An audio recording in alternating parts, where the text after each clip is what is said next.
नमस्कार दोस्तों, स्वागत है आप सभी का एक बार फिर से। और नेक्स्ट क्वेश्चन हमारे सामने है। दोस्तों अभी तक जो हमने क्वेश्चंस किए फिलर्स के क्वेश्चन थे, अब ये वाला जो क्वेश्चन है इससे कुछ और क्वेश्चंस हम लोग करने वाले हैं वर्ड स्वैप के।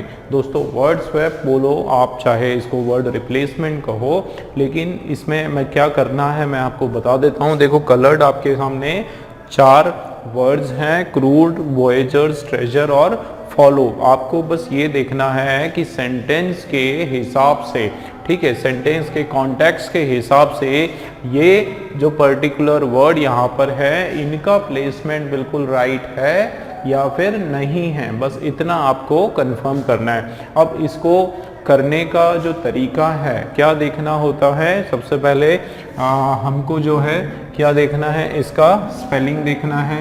वैसे ये रिप्लेसमेंट है, सॉरी, तो स्पेलिंग की कोई बात नहीं, यहाँ पर स्पेलिंग रॉन्ग नहीं होने वाली, बस हमको देखना है कि कौन सा वर्ड किससे रिप्लेस होने वाला है, ये हमको देखना है। तो इसमें जो है दोस्तों हमको हर एक वर्ड का, इसकी जो अगर मैं आपको ट्रिक बताऊं तो इसमें आपको ये देखना है, सबसे पहले आपको चेक करना है पार्ट ऑफ स्पीच, ठीक है। ये जो हमारे पर्टिकुलर वर्ड है इनके अंदर कौन सा पार्ट ऑफ स्पीच का है ये हमको देखना है।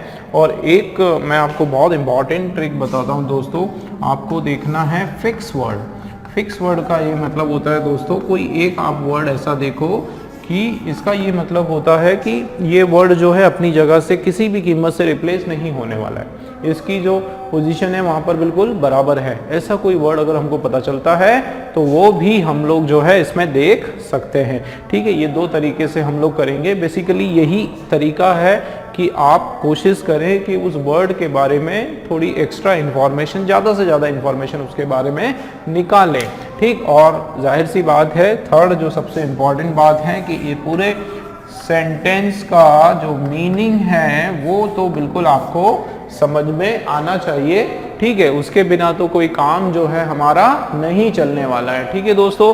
चलिए शुरू करते हैं। क्या लिखा हुआ है, the pirates crude map was a treasure depiction but voyagers were still able to follow the directions। इसमें क्या बताया जा रहा है कि जो पायरेट्स है, पायरेट्स आपको पता है ना दोस्तों, पायरेट हम किसको बोलते हैं, समुद्री, ठीक है, किसको बोलते हैं, समुद्री लुटेरे जो होते हैं उनको पायरेट्स कहा जाता है, ठीक है। उसके अलावा क्रूड, क्रूड का मतलब होता है रॉ या रफ, ठीक है, रफ, या आप उसको कच्चा क्या बोल सकते हो, कच्चा, जैसे रॉ ऑयल जो है, कच्चा ऑयल जो हम बोलते हैं वो हम बोल सकते हैं, ठीक है। तो रॉ, कच्चा, इस तरीके से जो इमैच्योर के सेंस में भी ये आ जाता है। Crude map was a treasure, तो ट्रेजर का मतलब आप सभी को पता है क्या, खजाना, ठीक है ना। ट्रेजर का जो मीनिंग है वो होता है खजाना, और डेपिक्शन का मतलब होता है उसकी खजाना ढूंढना, मतलब सॉरी, ट्रेजर डेपिक्शन, डेपिक्शन का मतलब होता है उसको पता करना, ठीक है, क्या करना, पता करना, उसकी खोज करना। एक तरह से डेपिक्शन का मतलब होता है खोज, ठीक है। तो ये आपका कुछ वर्ड्स के मीनिंग हो गए।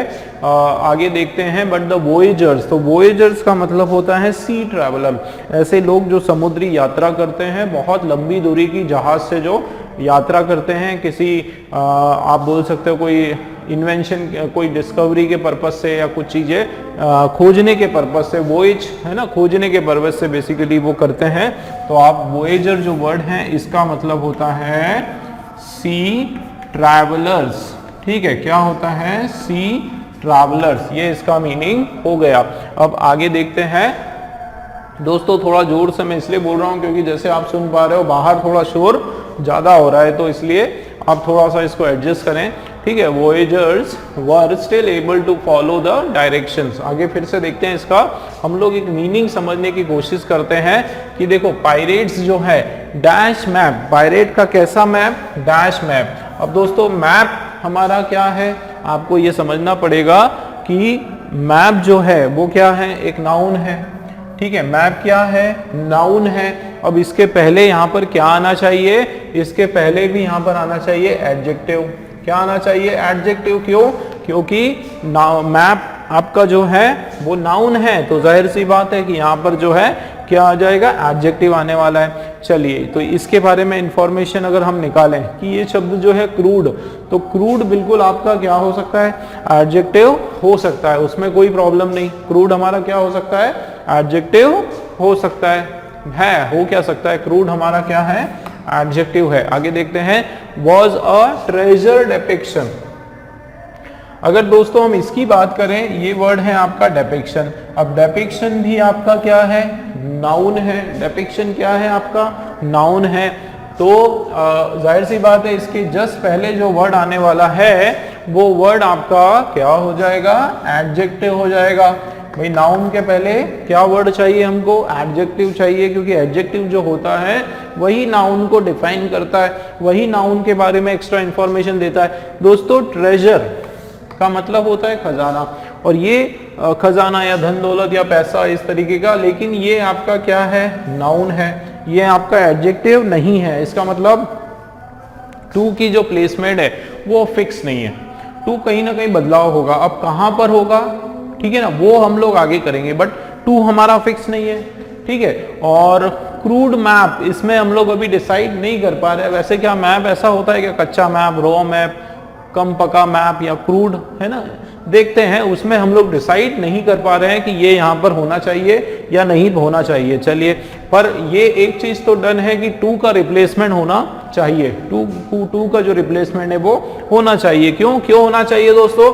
क्योंकि यहाँ पर आपका नाउन है, डबल नाउन जो है उसका कोई सेंस नहीं होता है। चलिए, तो टू का रिप्लेसमेंट होना चाहिए। टू का रिप्लेसमेंट यहाँ भी है, यहाँ भी है, यहाँ भी है, तीनों में है टू का रिप्लेसमेंट। लेकिन आप देखो कि यहाँ पर टू का रिप्लेसमेंट नहीं है, तो मतलब ये ऑप्शन आपका रॉन्ग हो गया, है ना, क्योंकि टू का यहाँ पे कोई बात ही नहीं की गई टू के रिप्लेसमेंट की। और सेंटेंस जो है ये करेक्ट भी नहीं होगा, क्योंकि एक हमको रॉन्ग, एक हमको एरर जो है यहाँ पर पता चल गया। तो बस इतनी सी जानकारी अगर हमको पता चल जाए कि इस पर्टिकुलर शब्द का कोई ना कोई फेरबदल हमको करना है, तो भी हम लोग कुछ ऑप्शंस को बाहर कर सकते हैं, ठीक है। अब हमारे पास 3 ऑप्शंस हैं टू के रिप्लेसमेंट वाली। आगे बढ़ते हैं। देखो, बट, लेकिन, ये यहाँ क्या लिखा है? वोयेजर्स वर। अब दोस्तों एक चीज आप देखो, वर आपका क्या है? वर आपका वर्ब है, और वर आपका ना दोस्तों पास्ट का प्लूरल वर्ब है। कैसा वर्ब है? पास्ट का प्लूरल वर्ब है, ठीक है ना, पास्ट टेंस में प्लूरल वर्ब है। अब अगर एक बात बताओ कि अगर वर्ब हमारा प्लूरल है तो उसके पहले आने वाला जो नाउन है वो भी कैसा होगा? वो भी प्लूरल होने वाला है। ये तो बात डन है। देखो, एक अच्छी बात क्या है कि ये आपका वोयेजर्स जो है नाउन है, और कैसे सेंस का है? प्लूरल सेंस का है। तो उस हिसाब से तो ये वर्ड यहाँ पर सही लग रहा है ना, कि वोयेजर्स जो सी के जो ट्रैवलर्स हैं वर स्टिल एबल टू, वो अभी भी क्या कर पा रहे हैं? सही लग रहा है। स्टिल एबल टू डैश, है ना, स्टिल एबल टू। देखो यहाँ पर, तो अब देखो कितनी अच्छी एक हिंट और पता चल गई हमको कि यहाँ पर आप देखो क्या है? टू है। अब दोस्तों एबल टू के बाद जो है वर्ब का कौन सा फॉर्म आता है? आप सबको पता है कि वर्ब का एबल टू के बाद जो है दोस्तों वर्ब का कौन सा फॉर्म आता है? फर्स्ट फॉर्म आता है। आप अगर इस पर्टिकुलर वर्ड को देखोगे, ठीक है ना, तो वर्ब का कौन सा फॉर्म है? फर्स्ट फॉर्म है। इसका मतलब ग्रामर के हिसाब से ये जो वर्ड है फॉलो, बिल्कुल सही लग रहा है कि एबल टू फॉलो, और एक ही वर्ब है। अच्छा, एक चीज बताओ, एक और मैं आपको बताता हूं। मान लो वर्ब का फर्स्ट फॉर्म है, मान लो ये वर्ब नहीं, ये वाला नहीं है, मान लो, है ना, तो फिर देखो कि 4 ऑप्शन में से कोई और वर्ब है क्या? तो ही तो रिप्लेस करेंगे ना हम लोग। अगर वर्ब होगा चारों में से कोई, तो इसका रिप्लेसमेंट होगा। अगर मान लो ये अकेला वर्ब है 4 ऑप्शन में से, इसका मतलब इसके अलावा इसका कोई भी रिप्लेसमेंट 100% हमको जो है श्योर हो गया कि इसके अलावा इसका कोई रिप्लेसमेंट नहीं होगा, क्योंकि कोई वर्ब है ही नहीं। देखो, वोयेजर्स आपका प्लूरल नाउन है, ट्रेजर आपका नाउन है, क्रूड जो है वो आपका एडजेक्टिव है। इसका मतलब कोई भी दूसरा रिप्लेसमेंट नहीं है। इसका मतलब ये जो फोर्थ वाला पॉइंट है दोस्तों, ये आपका फिक्स वर्ड है, ठीक है। Able to follow the direction, fix word का मतलब मैंने क्या बताया था कि उसका रिप्लेसमेंट नहीं है। इसका अगर फोर्थ का रिप्लेसमेंट नहीं है तो दोस्तों जहां जहां 4 लिखा है, यहां पर 4 लिखा है, इसका रिप्लेसमेंट नहीं है, ठीक। ये वाला 3 और 4 मैंने पहले ही कैंसिल कर दिया। अब हमारे पास ऑप्शन में देखो क्या बचा है, या तो 1 2 होगा या फिर 2 और 3 का रिप्लेसमेंट होगा, है ना। मजेदार बात, मजेदार तरीके से बताया ना। देखो ठीक इसी तरीके से मैं आपको एक और चीज बताता हूं। देखो यहां पर आप देखोगे, मैंने कहा है कि ये आपका नाउन है, ठीक है, और यहां पर आना चाहिए क्या, एडजेक्टिव आना चाहिए। अब आप मुझे बताओ कि 4 ऑप्शन में से ऐसा कौन सा ऑप्शन है जिसमें एडजेक्टिव लगा है। तो आप अगर इसकी बात करोगे वॉयेजर्स की, तो ये नाउन है प्लूरल सेंस का, तो ये तो यहां रिप्लेस नहीं होगा, मतलब 3 और 2 का रिप्लेसमेंट नहीं होने वाला है भैया। 3 और 2 का रिप्लेसमेंट नहीं होने वाला है, मतलब आंसर आपके सामने आ गया दोस्तों। 1 और 2 का रिप्लेसमेंट जो है होने वाला है, ठीक है ना। 1 और 2 का रिप्लेसमेंट हो जाएगा, क्यों, क्योंकि हमारे पास पूरे क्वेश्चन के अंदर जो है केवल एक ही एडजेक्टिव है, और वो भी क्रूड के फॉर्म में। तो ये हमारा क्रूड आ जाएगा कहां पर, 2 की जगह पे, और ट्रेजर जो है हमारा आ जाएगा 1 की जगह पे। आप देखो, लगा के देखो उसको, बिल्कुल ग्रामर के हिसाब से हर तरीके से सही जाएगा कि द पायरेट्स, ध्यान देना कैसा मैप भाई, ट्रेजर में खजाने का नक्शा, बिल्कुल कई बार आता है कहानियों में आता है, खजाने का ही नक्शा होता है, ठीक है, खजाने का जो नक्शा है, तो ट्रेजर मैप, ठीक है, पायरेट्स ट्रेजर मैप जो है वो क्या है, वॉज अ क्रूड डिपिक्शन, मतलब एक तरह से रफ डिपिक्शन है। डिपिक्शन मतलब चिन्ह से बनी हुई, वो जो है वो पूरी तरीके से उसकी मतलब क्लियर नहीं है, उसमें केवल कुछ ना कुछ निशानदेही है, ठीक है, कुछ चिन्हित चीजें हैं, एक आइडिया जिससे हमको पता चलता है। रफ डिपिक्शन है, एकदम ओरिजिनल, उसमें बिल्कुल एक एक चीज पूरी क्लियर नहीं है, ठीक है, रफ डिपिक्शन। लेकिन ये जो वॉयेजर्स हैं देवर स्टिल एबल, उसके बावजूद भी, जब ये रफ डिपिक्शन है, क्रूड डिपिक्शन है, उसके बावजूद भी जो है ये जो सी ट्रैवलर, ये जो वॉयेजर्स है, इन्होंने क्या किया, फॉलो कर पाए डायरेक्शंस को। They were still able to follow the direction, और खजाने को ये लोग प्राप्त कर पाए, ठीक। तो मीनिंग वाइज भी हमको समझ में आया, और हमारा जो राइट आंसर है 1 और 2 का रिप्लेसमेंट है दोस्तों। वर्ड स्वैप के जो क्वेश्चंस हैं आपके बहुत पूछे जाते हैं पीओ IBPS में, बिल्कुल उसकी शान है आप बोल सकते हो, और कई बार काफी कंफ्यूजिंग भी हो जाता है, ठीक है, लेकिन आपको बिल्कुल ट्रिक्स के थ्रू भी काम करना है। आपको बस ये पता करना है सबसे पहले इनके सारे सबके जो है ना पार्ट ऑफ स्पीच आप पता कर लो कि भाई क्या है ये वर्ड जो है नाउन है कि प्रोनाउन है कि एडजेक्टिव है, तो आपको बहुत सारी चीजें बहुत आसानी से क्लियर हो जाएगी। देखो भाई, ये देखो, ये ऐसा दिया है, इसके बाद सीधा नाउन आ गया तो एडजेक्टिव आना है। अगर पहले से नाउन आ गया, ध्यान दो, पहले से अगर नाउन आ गया तो उसके पहले एडजेक्टिव आना है। ये देखो हिंट आ गया, अगर यहाँ पर वर्ब प्लूरल है तो आपका इधर नाउन जो आएगा वो प्लूरल आएगा। देखो छोटी छोटी चीजों से बहुत आसान हो जाएगा आपके लिए। अगर यहाँ पर टू आया तो वर्ब का फर्स्ट फॉर्म आ जाएगा, है ना। देखो जरा कहीं और दिया है क्या फर्स्ट फॉर्म, नहीं दिया है। देखो इसी की मदद से आप कितने 2 ऑप्शन को वैसे ही आपने कैंसिल कर दिया। तो इस अप्रोच के साथ दोस्तों मुझे उम्मीद है कि आप ये क्वेश्चंस करोगे। अगला क्वेश्चन भी आपके सामने है, चलिए वो भी देख लेते हैं। चलिए दोस्तों, वर्ड स्वैप का सेकंड क्वेश्चन, मतलब हमारा अभी का क्वेश्चन नंबर 21 देख लेते हैं। और पहले मैं आप लोगों के सामने पढ़ता हूं कि क्या है ये। Since the stable of capital flows in 1991, India has always faced a current account deficit, but inflows of capital have allowed the country to have a liberalization balance of payment। ठीक है, तो ये आपका जो है किसकी बात हो रही है, since the stable of capital flows in 1991, जो कैपिटल फ्लो की यहाँ पर बात हो रही है, जिस प्रकार से पैसा फ्लो हुआ, पैसा या संपदा दूसरी जो चीज़ें हैं देश की, सिंस मतलब से, है ना, कब से, 1991 से। India has always faced a current account deficit, Bharat जो है उसने हमेशा क्या प्रॉब्लम फेस करी है, करंट अकाउंट डेफिसिट की। करंट ये आपका जो है आपका फाइनेंस का वर्ड है, करंट अकाउंट डेफिसिट, जिसको CADB हम लोग बोलते हैं शॉर्ट फॉर्म में। और करंट अकाउंट डेफिसिट मतलब उसमें कुछ फंड की कमी होना, उस सेंस में कुछ हो रहा है, साइंस की उसकी बात है, ठीक है, बैंकिंग की लैंग्वेज है ये। But inflows of capital, inflow मतलब अपनी ओर आना, कैपिटल का जो है देश के अंदर फ्लो होना, हैव अलाउड, जिसने क्या अलाउ किया कंट्री को, to have a liberalisation balance of payment की, क्या है, लिबरलाइजेशन बैलेंस ऑफ पेमेंट। लेकिन अब ये 4 वर्ड है, इसका मीनिंग हमको क्लियर नहीं हो पा रहा है, क्योंकि इसमें कुछ ना कुछ तो रिप्लेसमेंट स्वैप की ज़रूरत है। चलिए देखते हैं यहाँ पर फर्स्ट हमारा क्या लिखा है, since the dash, since the stable of capital हम लोग मान लेते हैं। दोस्तों एक चीज़ आप देखो, ये जो वर्ड है हमारा स्टेबल, स्टेबल का मतलब क्या होता है, ठीक है, स्टेबल का मतलब होता है स्थिर, ठीक है, स्टेबल का क्या मतलब होता है, स्थिर होता है। और ये आपका क्या है, एक ये एडजेक्टिव है, ठीक है। अब मुझे एक चीज़ बताओ दोस्तों, यहाँ पर क्या लिखा है, द लिखा हुआ है, इस कॉम्बिनेशन में आप मुझे बताओ कि हमें क्या लिखना चाहिए। द लिखा है, उसके बाद डैश लिखा है और उसके बाद जो है ऑफ लिखा है, ठीक है, क्या लिखा है, ऑफ लिखा है, और उसके बाद जो है कोई नाउन लिखा हो। दोस्तों कभी भी इस तरह का कॉम्बिनेशन आपको मिल जाए, कहीं भी इस तरह का कॉम्बिनेशन आपको मिल जाए, आपको बस एक ही शब्द यहाँ पर लगाना है।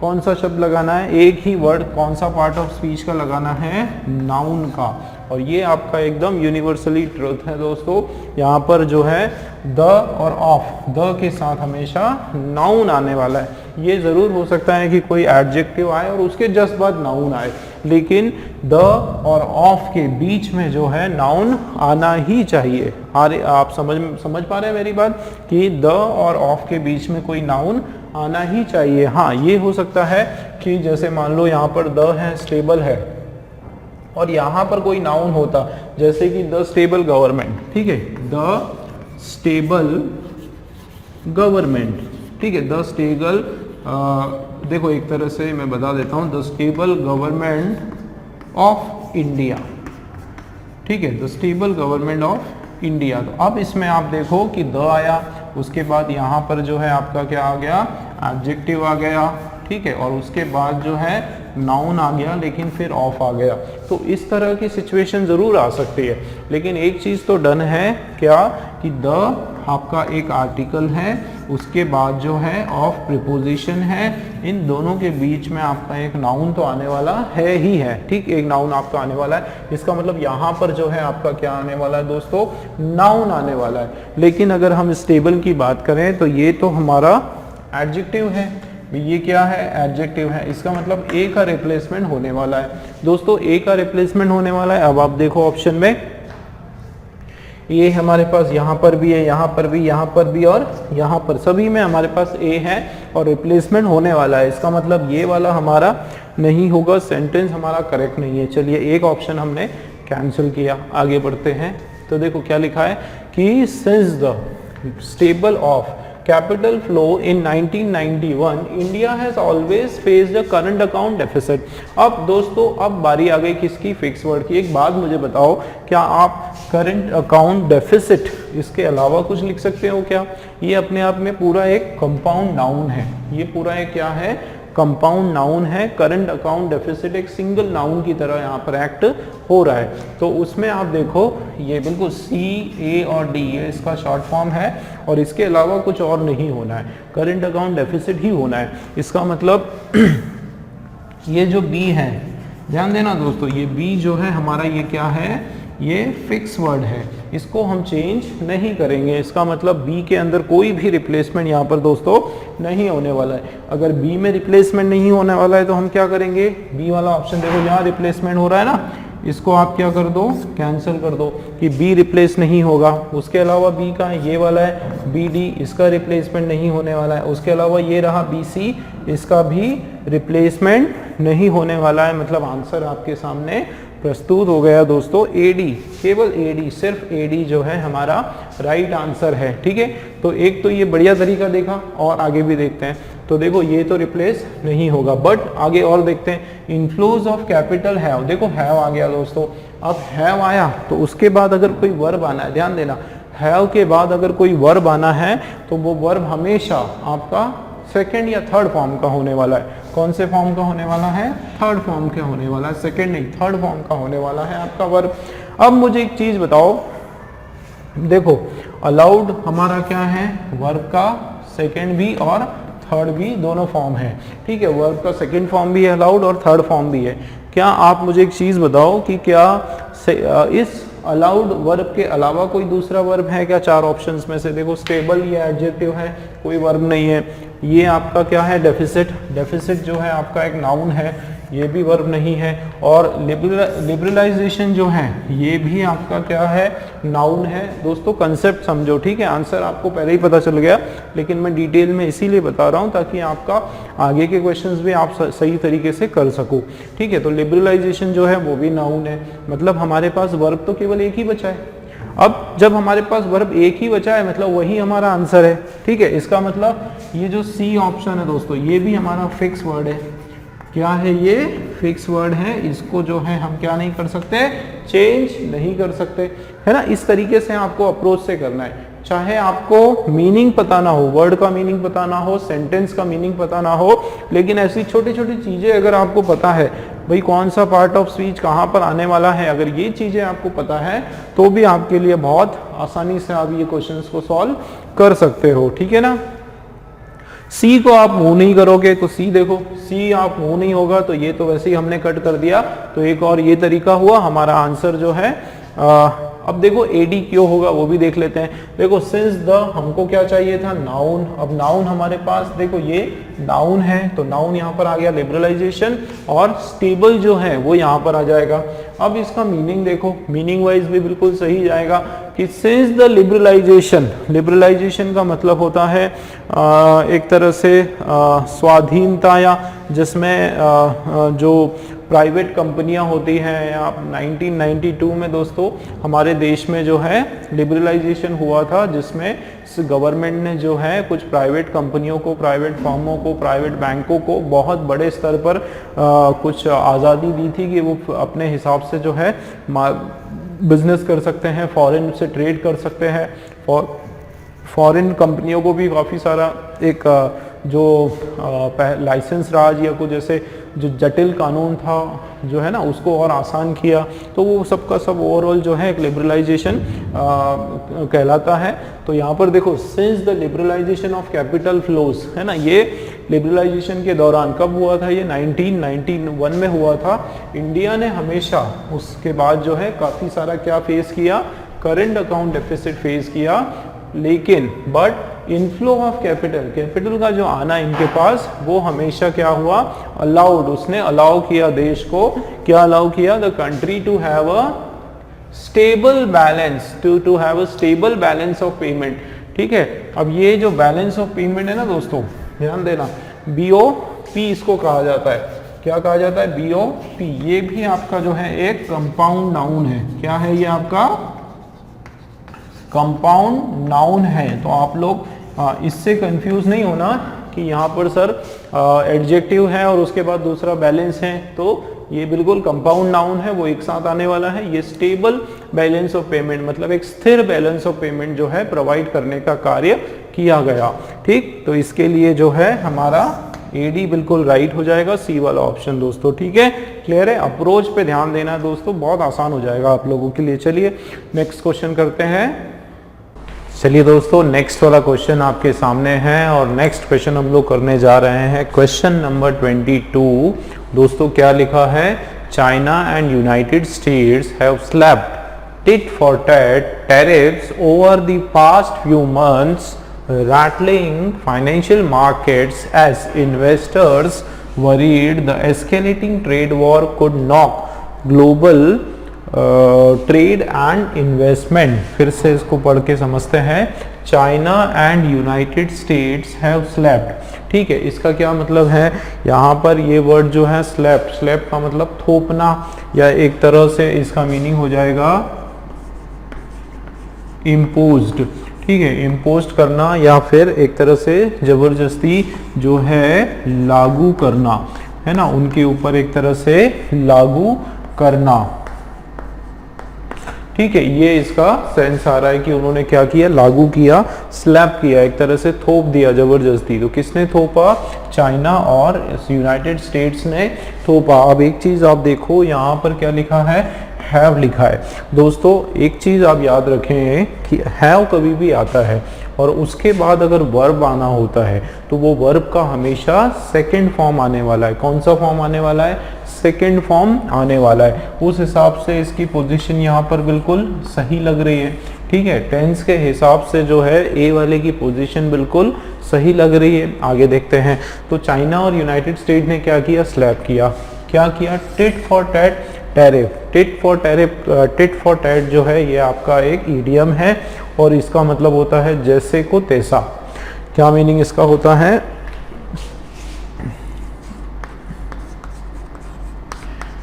जैसे को तैसा। इसका क्या मतलब है कि अगर चाइना ने अगर यूनाइटेड स्टेट के ऊपर कुछ टैरिफ लगाया, कुछ एक्स्ट्रा एक तरह से टैक्स लगाया, फाइन लगाया, तो उसी प्रकार जिस प्रकार चाइना ने यूएस पर लगाया, उसी प्रकार यूएस ने भी जो है चाइना के ऊपर ये टैरिफ या ये जो एक्स्ट्रा जो टैक्स है ये इम्पोज कर दिया। मतलब जैसे को तैसा। टिट फॉर टैट जो टैरिफ है वो लगाया, और वो कब लगाया, over the past few month, की पिछले कुछ महीनों में। ठीक है, पिछले कुछ महीनों के अंदर अंदर ये सब दोनों के बीच में ऐसा चूहे और बिल्ली का जो गेम है वो चल रहा है। ठीक है, आगे rattling financial market as investors worried the escalating trade war could knock global trade and investment। तो इससे क्या हो रहा है, रैटल हो रहा है, रैटलिंग फाइनेंशियल मार्केट। जो फाइनेंशियल मार्केट है उसको रैटल किया जा रहा है। रैटल किया जा रहा है मतलब उसमें उथल पुथल लाया जा रहा है। इसका मतलब उसको डिस्टर्ब किया जा रहा है। इन दोनों के जो ट्रेड वॉर चल रहा है, किस किस का, अमेरिका का और चाइना का, इन दोनों के बीच में जो ट्रेड वॉर है, जो कभी ये टैक्स इंपोज कर देते हैं, कभी वो चाइना के गुड्स को आने से बैन कर देते हैं यूएस में, कभी चाइना वाले जो है यूएस के जो गुड्स हैं उनको अपने देश में आने से बैन कर देते हैं।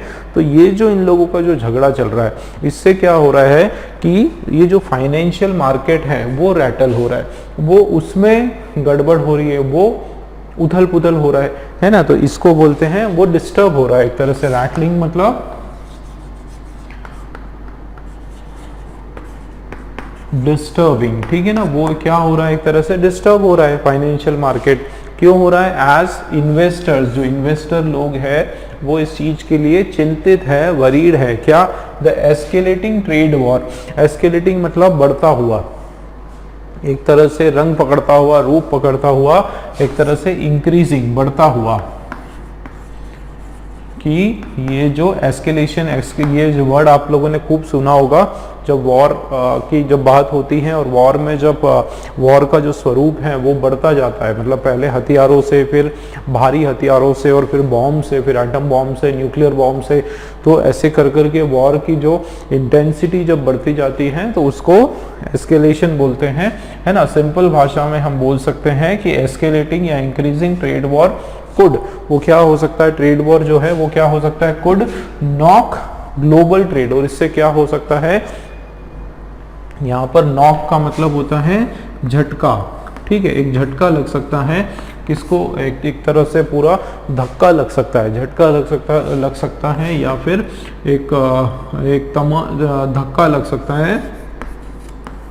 ठीक है, किसको धक्का लग सकता है, किसको एक तरह से नॉक हो सकता है, ग्लोबल ट्रेड और इन्वेस्टमेंट की। ये इन दोनों का जो झगड़ा चल रहा है दो देशों का, उसके कारण पूरे वैश्विक तौर पर जो है, जो ट्रेड है वो इफेक्ट हो सकता है, और इन्वेस्टमेंट जो है वो वैश्विक तौर पर उस पर असर आ सकता है। तो ये तो था इसका दोस्तों क्या मोटा मोटा मीनिंग। अब हम लोग देख लेते हैं।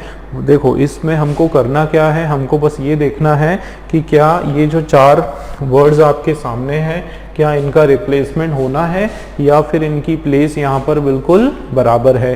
तो कुछ चीज़ें हम लोग समझते हैं। सबसे पहले जैसे कि मैंने बताया कि ये हैव है। अब हैव के बाद अगर कोई वर्ब आता है तो वो वर्ब का सेकेंड फॉर्म आता है। उस लिहाज से आप देखो कि ये स्लैप जो है वर्ब का कौन सा फॉर्म है, सेकेंड फॉर्म है। अगर हम मीनिंग की बात करें तो यूनाइटेड स्टेट ने क्या किया, इम्पोज किया, स्लैप किया। भाई क्या इम्पोज किया, क्या स्लैप किया, tit for tat tariff impose किया। टैक्स समझ लो आप, टैरिफ को मोटे मोटे भाषा में टैक्स बोल दो कि टैक्स इन्होंने क्या किया, इम्पोज किया। तो इस हिसाब से मीनिंग वाइज ये वर्ड स्लैप्ड आपका बराबर है।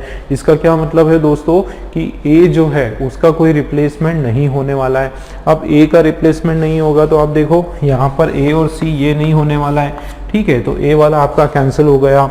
ए और डी आपका नहीं होने वाला है। तो ये वाला आपका कैंसिल हो गया सिर्फ एक पॉइंट से कि इसका रिप्लेसमेंट नहीं होने वाला है, हम ये सारा कैंसिल कर सकते हैं। भाई ए और बी जो है हमारा रिप्लेस नहीं होने वाला, ये हो सकता है और ये भी हो सकता है कि पूरा सेंटेंस हमारा करेक्ट हो।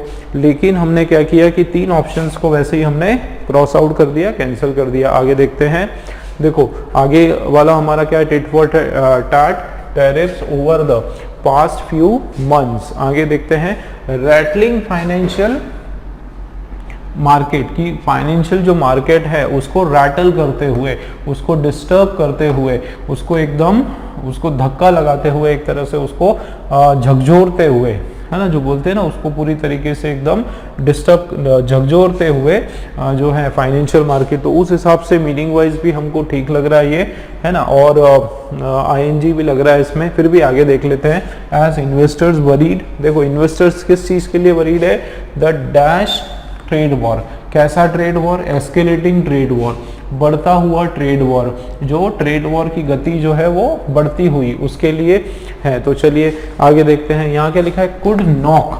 अब दोस्तों एक चीज मैं आपको बता दूं, एक बहुत बढ़िया सी ट्रिक मैं आपको बता देता हूं कि ये क्या लिखा है आपके सामने, कुड लिखा है। एक चीज याद रखना, कुड के बाद वर्ब हमेशा फर्स्ट फॉर्म का आता है। कुड के बाद हमेशा वर्ब कैसा आता है, वर्ब का फर्स्ट फॉर्म आता है। आप मुझे एक चीज बताओ कि नॉक जो है वो तो हमारा वर्ब का फर्स्ट फॉर्म है, लेकिन उसके अलावा क्या दूसरा इन तीनों में से कोई वर्ड वर्ब का फर्स्ट फॉर्म है? आईएनजी ये तो वर्ब का फोर्थ फॉर्म है, ये भी वर्ब का फोर्थ फॉर्म है, और वो वर्ब का कौन सा फॉर्म है, सेकेंड फॉर्म है। इसका मतलब वर्ब का फर्स्ट फॉर्म हमारे पास केवल एक ही है जो कि नॉक है। इसका मतलब इसकी प्लेसमेंट सही है, ये आपका जो है फिक्स हो गया। क्या हो गया, डी वाला पॉइंट आपका फिक्स वर्ड है, इसका कोई रिप्लेसमेंट यहाँ पर नहीं होने वाला है। तो देखो डी का अगर रिप्लेसमेंट नहीं है मतलब ये भी हमारा जो है रिप्लेस नहीं होने वाला है बी से। अगर ये भी रिप्लेस नहीं बचा तो फिर हमारे पास जो है केवल एक ऑप्शन बचा, कौन सा वाला, ई वाला ऑप्शन। मतलब ये सारा का सारा इसका जो प्लेसमेंट है वो करेक्ट है, किसी के अंदर भी कोई भी एरर नहीं है। ठीक है ना दोस्तों। अब हम देखते हैं, आप देखो चाइना और यूनाइटेड स्टेट जो है हैव स्लैब्ड, उन्होंने इम्पोज किया, क्या इम्पोज किया, टेट फॉर टेट टैरिफ किया। वो कब किया, over the past few months के दौरान, महीनों के दौरान किया। आगे इससे क्या हुआ कि रैटलिंग फाइनेंशियल मार्केट को इससे डिस्टरबेंस हुआ, धक्का लगा, और इन्वेस्टर्स जो हैं वो भी चिंतित हुए, किससे, इस जो बढ़ते हुए एस्केलेटिंग ट्रेड वॉर से। और ये इसलिए वो चिंतित हैं कि ये जो बढ़ता हुआ, ये जो एस्केलेटिंग ट्रेड वॉर है, ये क्या कर सकता है, नॉक कर सकता है, किसको, ग्लोबल ट्रेड और इन्वेस्टमेंट को नॉक कर सकता है, उसको पूरी तरीके से एक तरह से नुकसान पहुंचा सकता है। ठीक है, तो ये पर्टिकुलर क्वेश्चन में कोई भी एरर नहीं है, चारों का प्लेसमेंट एकदम सही है। ठीक, नेक्स्ट क्वेश्चन देखते हैं। चलिए दोस्तों नेक्स्ट क्वेश्चन देख लेते हैं। नेक्स्ट वाला जो क्वेश्चन 23 वाला सेम हमारा कंटिन्यू चल रहा है वर्डस्वेप का। One of the major activity here is that of considering intelligence to be something different from and raised above the failures of living। फिर से इसको पढ़ते हैं। One of the major activity here is that of considering intelligence to be something different from and raised above the failures of living। ठीक, ये इसका, ये हमारा हमने रीडिंग की, आप थोड़ा इसका समझते हैं। देखो दोस्तों शुरुआत यहाँ पर किससे हो रही है, वन ऑफ से हो रही है, और वन ऑफ का रूल जो है वो आपको मैंने बताया था कि वन ऑफ कभी भी आता है तो उसके बाद जो नाउन होगा वो कैसा होगा, प्लूरल नाउन होने वाला है, और जो वर्ब उसके बाद आने वाला है वो कैसा होगा, प्लूरल नहीं। वन ऑफ लिखा है ना, तो वन ऑफ के लिए सिंगुलर वर्ब। ठीक है, मतलब आपका नाउन प्लूरल नाउन है और वर्ब आपका सिंगुलर है। तो यहाँ पर अगर हम देखेंगे तो वन ऑफ दी मेजर, अब ये मेजर हमारा क्या है, मेजर हमारा एडजेक्टिव है। ठीक है, ये मेजर है एडजेक्टिव, और ये हमारा जाहिर सी बात है क्या होगा, नाउन होगा। तो ये क्या है, एक्टिविटी। एक्टिविटी क्या है, हमारा नाउन है। लेकिन दोस्तों एक चीज़ याद रखो कि वन ऑफ के बाद जो नाउन आता है वो कैसा होता है, ये प्लूरल होता है। अब आप देखो कि एक्टिविटी जो वर्ड है ये आपका सिंगुलर है ना। एक्टिविटी अगर ये इसके बदले अगर एक्टिविटीज़ होता तो हम लोग सही इसको समझते, बट ये क्या है, सिंगुलर है, ये आपका सिंगुलर नाउन है। इसका मतलब वन के अंदर रिप्लेसमेंट होना है, ठीक है, वन के अंदर कुछ ना कुछ रिप्लेसमेंट होना है। और रिप्लेसमेंट देखो दोस्तों किसका होना, ये भी आप समझो, रिप्लेसमेंट होना है प्लूरल नाउन का। मतलब इसके बाद क्या आना चाहिए, प्लूरल नाउन। देखो रूल अगर आपको पता है, ठीक है ना, तो इतने आसानी से आप इसको बदल सकते हो। वन ऑफ का रूल अगर आपको पता है, बहुत ही आसानी से आप पता कर सकते हो, बता सकते हो कि यहाँ पर जो है आपका प्लूरल नाउन आने वाला है, ये वाला वर्ड आपका रॉन्ग है। तो अब चलिए देखते हैं प्लूरल नाउन कहाँ पर है हमारा। अगर ये तीन ऑप्शंस की हम बात करें, ये आपका सिंगुलर नाउन इंटेलिजेंस, ठीक है, इंटेलिजेंस जो है ये आपका क्या है, इंटेलिजेंस आपका नाउन है, ठीक है, इंटेलिजेंस क्या है, नाउन है। लेकिन ये आपका कैसा नाउन है, आपका एब्स्ट्रैक्ट नाउन है, जो हमेशा किस फॉर्म में होता है, सिंगुलर फॉर्म में होता है। तो इसको हम लोग रिप्लेस नहीं करने वाले, तो 1 और 2 का रिप्लेसमेंट जो है आपका नहीं होने वाला है। आगे देखते हैं डिफरेंट। देखो डिफरेंट क्या है, डिफरेंट जो वर्ड है ये आपका एडजेक्टिव है, ठीक है, ये क्या है आपका विशेषण है, आपका एडजेक्टिव है, ये आपका नाउन नहीं है, तो ये रिप्लेसमेंट नहीं होगा। तो उसके अलावा फिर ये देखो ये क्या है, फेलियर्स है। तो फेलियर्स हमारा क्या है दोस्तों, नाउन है, और यहाँ पर लिखा है क्या, एस लिखा है। इसका मतलब ये हमारा कैसा वाला नाउन है, प्लूरल नाउन है। इसका क्या मतलब है कि ये आंसर तो हमारा पता चल गया कि 1 और 4 का रिप्लेसमेंट यहाँ पर हो सकता है। आप देखो कैसे कि क्या हम यहाँ पर लगा सकते हैं, one of the major failures, एक जो मुख्य जो फेलियर है हियर इज दैट, वो क्या है कि कंसिडरिंग इंटेलिजेंस, जो इंटेलिजेंस को कैसे समझना, टू बी समथिंग अलग, डिफरेंट, किससे, from and raised above the activity of living, रहने की जो जीने की जो कला है, जीने की जो एक्टिविटीज़ है, वो मतलब आपका एक चीज़ तो डन है क्या कि 1 और 4 का रिप्लेसमेंट हो रहा है। चलिए तो 1 और 4 का रिप्लेसमेंट अगर हो रहा है तो 1 और 4 हमारे पास यहाँ पर ये सी वाले ऑप्शन में है। मतलब आंसर तो दोस्तों हमारा वैसे ही पता चल गया, आंसर आपके सामने है 1 और 4। देखो 1 और 4 के साथ में और कुछ भी नहीं है ना। अगर यहाँ पर सपोज कॉमा करके 1 और 4 होता तो हम लोग दूसरा देखते कि हाँ दूसरा भी रिप्लेसमेंट होना है कि नहीं होना है, बट आंसर हमको पता चल गया, सी वाला हमारा आंसर है। बट फिर भी हम लोग जो है हमारे कंसेप्ट क्लियर करने के लिए हम लोग ये भी देखते हैं कि इसका रिप्लेसमेंट होगा या नहीं होगा, और नहीं होगा तो क्यों नहीं होगा, ठीक है। चलिए तो आगे देखते हैं, here is that considering, considering क्या, किसको कंसीडर करना, इंटेलिजेंस को कंसीडर करना। इंटेलिजेंस को क्या मानते हैं लोग, टू बी समथिंग अलग, to be something different, something कैसा मानते हैं, डिफरेंट मानते हैं, फ्रॉम किसी से डिफरेंट मानते हैं, और रेज्ड अबव द, उसको कैसा, उसको ये समझते हैं कि इंटेलिजेंस को जो लिविंग का जो फेलियर है उससे भी अबोव उसको रेज किया गया, उसको माना गया, ठीक है, इस तरीके से। तो इसका मतलब हमारा जो है इस पर्टिकुलर क्वेश्चन में 2 और 3 का कोई रिप्लेसमेंट नहीं है, ये अपनी जगह पे फिक्स है, ठीक है, फिक्स होने वाले हैं, और 1 और 4 हमारा जो है दोस्तों फाइनल आंसर आ गया। ठीक है दोस्तों, इजी था ये क्वेश्चन। चलिए अगला क्वेश्चन देखते हैं।